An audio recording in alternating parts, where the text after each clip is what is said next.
மறைந்த நாகாலாந்து ஆளுநர் இலகணேசனின் உடல் சென்னை தியாகராய நகரில் உள்ள மாநகராட்சிக்கு சொந்தமான மைதானத்தில் பொதுமக்களின் அஞ்சலிக்காக வைக்கப்பட்டுள்ளது.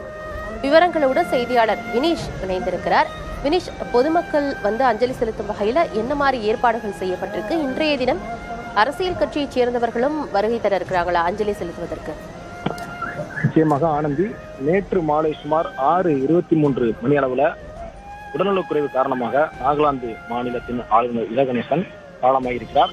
அவருடைய உடலுக்கு நேற்று மாலை முதலே பல்வேறு அரசியல் கட்சி தலைவர்களும் நேரடியாக அவருடைய இல்லத்தில் வைக்கப்பட்டுள்ள இலகணேசன் உடலுக்கு நேரடியாக அனுப்பி அஞ்சலி செலுத்தி வருகிறார்கள். அங்கு இடப்பற்றாக்குறை காரணமாக பொதுமக்கள் அதிக அளவில் வருவார்கள், அரசு கட்சி தலைவர்களும் அதிக அளவில் வருவார்கள் என்பதன் காரணமாக அவருடைய இல்லத்திற்கு எதிராகவே மாநகராட்சியினுடைய விளையாட்டு மைதானம் இருக்கிறது. அங்குதான் தற்பொழுது அவர் உடல் இடமாற்றம் செய்யப்பட்டு அஞ்சலிக்காக வைக்கப்பட்டிருக்கிறது.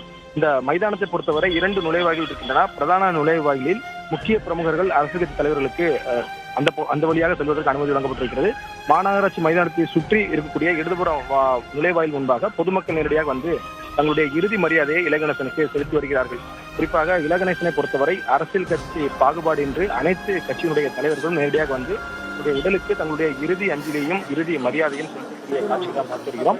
இன்று மாலை 4 மணி அளவில் பெசன்ட் நகர் மின்மயானத்தில் அவருடைய சமுதாய வழக்கப்படி உடல் தகனம் செய்யப்பட இருப்பதாக குடும்பத்தினர் தரப்பிலே தெரிவிக்கப்பட்டிருக்கிறது.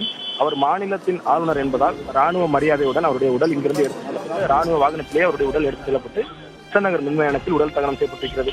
நேற்று மாலை முதல் தற்போது வரை கிட்டத்தட்ட ஒரு 20க்கும் மேற்பட்ட அரசியல் கட்சி தலைவர்கள் நேரடியாக அவருடைய உடலுக்கு அஞ்சலி செலுத்தியிருக்கிறார்கள்.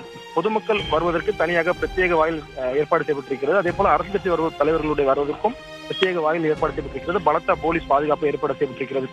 மத்திய அரசு சார்பில் சட்டத்துறை அமைச்சர் அர்ஜுன் ராம் மேக்வால் வரக்கூடிய அவர் நேரடியாக அஞ்சலி செலுத்தியிருப்பதாகவும் ஒரு தகவல் இருக்கிறது. அதே போல நாகாலாந்து மாநிலத்தினுடைய முதலமைச்சர் நபியூ ரியூ பிற்பகல் 1 மணி அளவில் துணை முதலமைச்சர் கட்சியினுடைய நாகாலாந்து மாநிலத்தினுடைய அரசியல் கட்சி தலைவர்கள், அரசு அதிகாரிகள் உட்பட பல்வேறு தரப்பினரும் நேரடியாக தங்களுடைய இறுதி மரியாதை செலுத்த இருக்கிறார்கள்.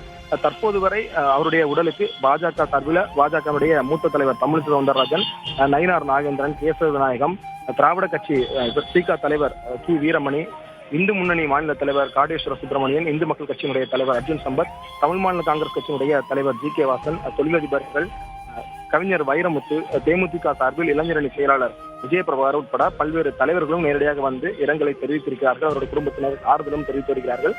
இலகணேசனை பொறுத்தவரை அவர் RSS இயக்கத்தை சார்ந்தவராகவும் பாஜகவை சார்ந்தவராகவும் இருந்தாலும் இலக்கியவாதி என்று பெரும்பாலும் பலரால் போற்றப்பட்டவர்.